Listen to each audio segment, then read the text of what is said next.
Senhor Presidente, senhoras e senhores deputados, os decisores políticos são muitas vezes obrigados a recordar a injunção do cardeal Richelieu, segundo a qual os Estados não têm imortalidade. A sua salvação é agora ou nunca. Não possuindo uma alma imortal, os Estados não devem estar constrangidos pelos ditames da ética e da moral. Estamos aqui no campo da dicotomia realismo-idealismo, dominante nas relações internacionais.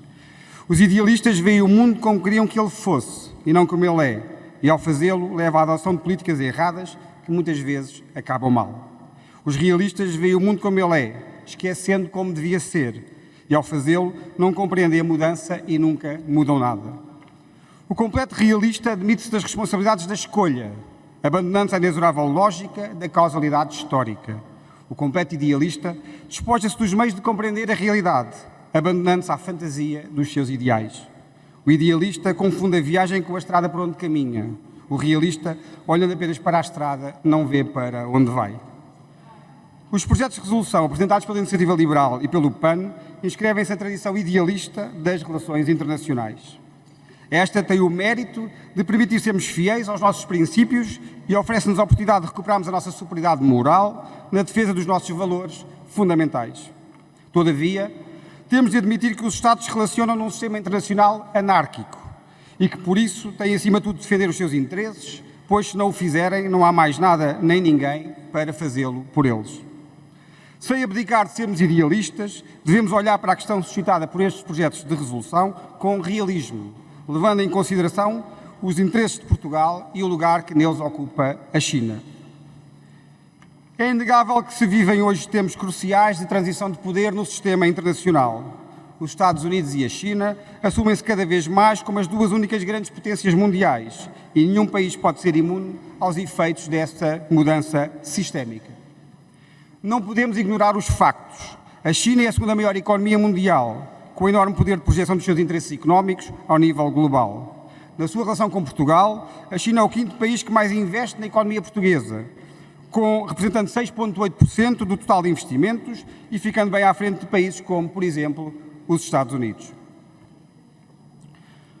Olhando para os acordos de extradição de Portugal com Hong Kong e com a República Popular da China, a proposta de resolução da Iniciativa Liberal vê neles uma porta aberta pelo qual o Estado português pode ser obrigado a entregar suspeitos a regimes onde as penas de morte e de prisão perpétua se aplicam ou onde a perseguição por crimes políticos é conhecida.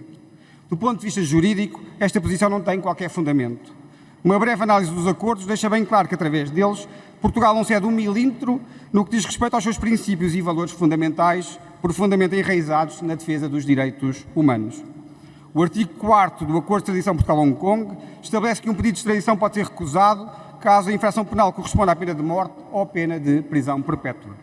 De forma semelhante, o artigo 3º, número 1, a linha H do Acordo de Extradição Portugal-China estabelece como fundamento imperativo da recusa do pedido de extradição qualquer execução de um pedido que coloque em causa, e cito, princípios fundamentais do seu direito interno. Ambas estas disposições dão cumprimento às garantias fundamentais gravadas na pedra sagrada do artigo 33º da Constituição da República Portuguesa. No que toca a crimes políticos, os dois acordos de extradição prevêem como motivo obrigatório de recusa do pedido a existência de razões fundadas para crer que a infração é de natureza política ou que a finalidade é perseguir e punir uma pessoa em razão da sua raça, religião, nacionalidade ou convicções políticas. Embarcar no caminho da hostilização figadal da República Popular da China ou instrumentalizar um mecanismo fundamental de cooperação internacional em nome da proteção de valores e princípios que não são postos em causa pelas suas disposições não serve nem os interesses nem os valores de Portugal. Isso compreenderam até os mais duros homens da Guerra Fria, que mesmo no auge da clivagem bipolar deram início à política de détente, assente na ideia de que um conflito geopolítico e ideológico não é incompatível com o estabelecimento de um conjunto de áreas de cooperação no que diz respeito a interesses e ameaças comuns. Podemos, devemos e iremos continuar firmes na defesa da liberdade, da democracia, dos direitos humanos e do Estado de Direito em todo o globo, mas temos de reconhecer que o excesso de idealismo tem muitas vezes como consequência a secundarização do bem-estar, prosperidade e segurança dos povos. Como diz uma conhecida frase, o que um estadista não pode nunca fazer é olhar para as ruínas do seu país e dizer eu nunca menti. Muito obrigado.